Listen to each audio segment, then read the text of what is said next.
Wir kommen heute zu einem absoluten Höhepunkt der Meisterwerke-Reihe.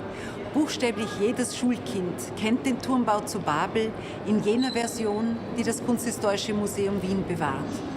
Bruegels Meisterwerk ist seit spätestens 1604 im Besitz der Habsburger Dynastie, auf deren Sammlertätigkeit der künstlerische Reichtum des Kunsthistorischen Museums zurückgeht. Das biblische Sujet des Turmbaus zu Babel ist ein in der Kunstgeschichte häufig verwendetes Thema und das nicht ohne Grund. Es ist die im Buch Genesis erzählte Geschichte vom Versuch der Menschheit, sich auf die Ebene Gottes zu erhöhen, mit ihrer Neigung zum Hochmut, die bis heute zum Wesen der Menschen zählt. Gott aber lässt die Erbauer des Turmes zur Strafe an Sprachverwirrung leiden und verhindert dadurch seine Fertigstellung. Es wird wirklich am Rande der Kräfte von tausenden Menschen an einem Projekt gearbeitet, das von vornherein dem Scheitern verurteilt ist.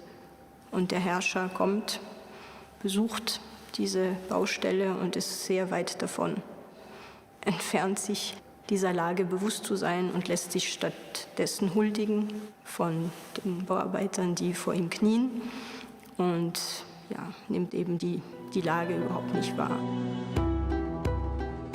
Bruegel zeigt mit architektonischer Akribie die Unmöglichkeit, den Turm jemals fertigzustellen. Bereits im Fundament sind instabile und mehrfach abgestützte Mauern zu erkennen, die eine unüberlegte, von Übermut angetriebene Herangehensweise suggerieren.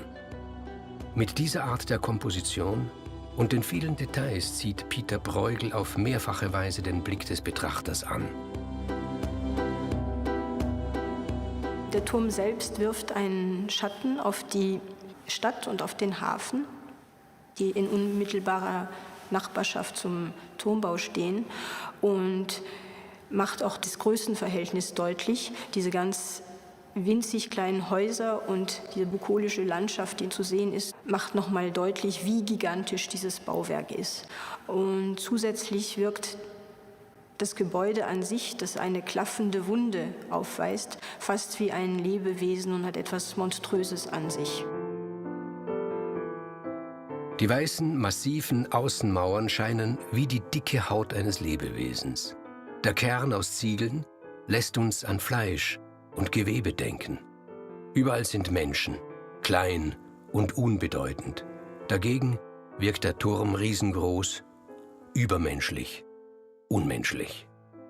Bruegel hat in seiner rund 11-jährigen Malerlaufbahn insgesamt 3 Bilder gemalt, die den Turmbau behandeln. Die früheste Ausführung war eine auf Elfenbein gemalte Miniatur, die sich leider nicht bis heute erhalten hat. Die zweite, bekannte Version zählt zu Bruegels Spätwerk. Sie befindet sich heute in Rotterdam und unterscheidet sich deutlich von der Wiener Version. Das Gemälde in Rotterdam hat einen ganz anderen Charakter. Es ist ein miniaturistisches Werk. Also es hat fast den Charakter einer Miniaturmalerei auf Papier. Die Farbigkeit ist viel düsterer, die Stimmung ist gewitterartig. Der Bau selbst ist schon fast vollendet, während unser Turmbau eine ganz lichte Erscheinung hat. Die Farbigkeit, die Farbpalette ist viel heller und der Bau ist noch voll in Gange.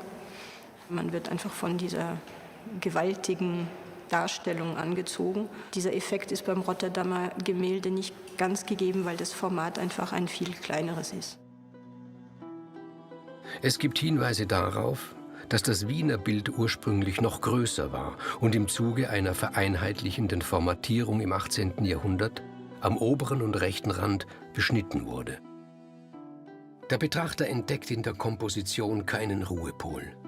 Er sucht in der suggerierten Rationalität des Gebäudes einen Halt, muss sich aber letztendlich mit dem Gedanken abfinden, dass ihm hier ein Gleichnis purer, lebensverschwendender Sinnlosigkeit vor Augen geführt wird.